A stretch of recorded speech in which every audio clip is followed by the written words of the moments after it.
আসসালামু আলাইকুম, কবিতা লাইফস্টাইল চ্যানেলে সবাইকে স্বাগতম। আশা করি সবাই ভালো আছেন। আপনাদের দোয়ায় আমরাও বেশ ভালো আছি। তো আজকে একটি নিউ ব্লগ শেয়ার করলাম। তো ব্লগটি শুরু করার আগে যারা এখন আমার চ্যানেলটি সাবস্ক্রাইব করেননি অবশ্যই সাবস্ক্রাইব করে দেবেন এবং পাশে থাকা বেল আইকনটা অন করে দেবেন, যাতে করে আমার নিত্য নতুন ব্লগগুলো খুব সহজে আপনাদের কাছে পৌঁছে দিতে পারে। তো আজকে বাইরে বৃষ্টি হচ্ছিল, আম্মুকে বলছিলাম আম্মু খুব পিঠা খেতে ইচ্ছে করছে। তা আম্মু ঝটপট সব উপকরণ নিয়ে হাজির। এই তো আজকে তালের পিঠা বানাবে বলল। হ্যাঁ, বৃষ্টির সময় তালের পিঠা খেতে খুবই ভালো লাগে, আর তালের পিঠাটাও আমার বেশ পছন্দ। যাই হোক, আম্মু ফার্স্ট একটা বলে চালের গুঁড়ি নিয়ে নিল, দেন চালের সাথে আটা মিক্স করলো এবং চিনি। তো চিনিতে জানি কী পড়েছিল সেটা আম্মু হাত দিয়ে উঠে নিয়েছে। তো এবার এই তো লবণ দিয়ে নিল, তারপরে তাল দিয়ে নিচ্ছে। তালের পিঠা যেহেতু তাল ছাড়া তার হবে না। তো আস্তে আস্তে সব উপকরণ দিচ্ছিল, সব একসাথে এবার মিক্স করে নিচ্ছে। এই তো সব তালটি এখানে লাগবে। তো সব তালটুকু আম্মু ঢেলে নিয়েছে সুন্দর করে। এই তো খুব সুন্দর করে আম্মু কাজ করে সাজিয়ে গুছিয়ে। এই তো খুব সুন্দর করে নিয়েছে। এরপর চালের গুঁড়ির সাথে খুব সুন্দর করে এটাকে আস্তে আস্তে মিক্স করছে। তো আস্তে আস্তে করছে আম্মু, খুব সাবধানভাবে করছিল। চালের গুঁড়ির সাথে তালটাকে সুন্দর করে মিক্স করছে, যাতে সব তালটুকু চালের গুঁড়ির সাথে গায়ে গায়ে লেগে যায়। এতো খুব সুন্দর করে করছিল। আর হচ্ছে এখানে বেকিং পাউডার ইউজ করা হয়েছিল, তো এটা আমি ভিডিও করতে পারিনি। এখানে সামান্য একটু বেকিং পাউডার নিয়ে নেবেন। এই তো কি একটা আঠালো আঠালো একটা ভাব এসেছে, আমরা যেমন রুটির কাই করি সেম ওইরকম।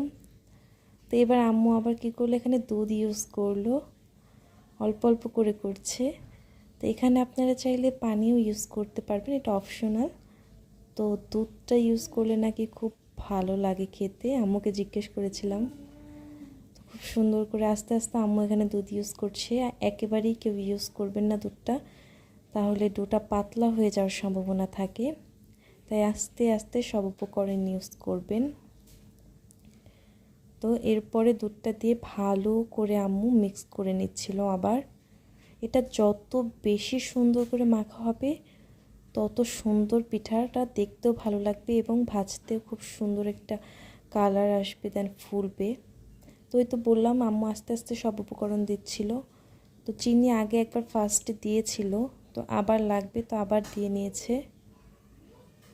এই তো আস্তে আস্তে করছিল আম্মু সব উপকরণগুলো দিতে। এই তো আবার দুধ দিয়ে নিচ্ছে, যেহেতু আবার লাগবে। আস্তে আস্তে দিলে হয় কি, আপনার কতটুকু লাগবে কতটুকু প্রয়োজন সেটা বোঝা যায়।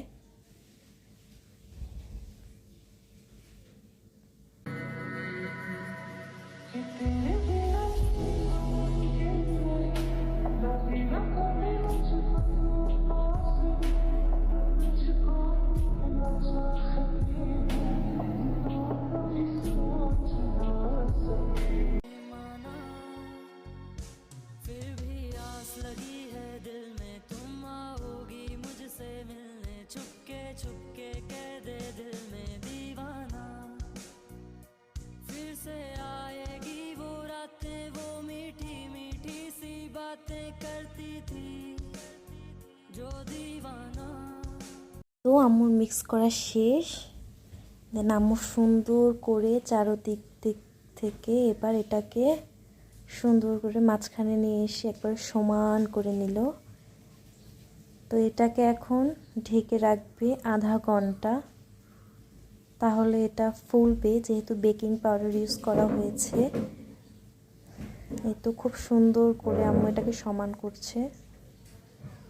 তো একদম লেপে লেপে দিচ্ছিল, ভাল লাগছিল দেখতে, অনেক সুন্দর ফুলেছিল এটা পরবর্তীতে। এই তো খুব সুন্দর করে করছিল আম্মু কাজগুলো। তো একটা চুলায় আবার কড়াইতে তেল দিয়েছিল। এই তো দেখুন কি সুন্দর করে ফুলে উঠেছে।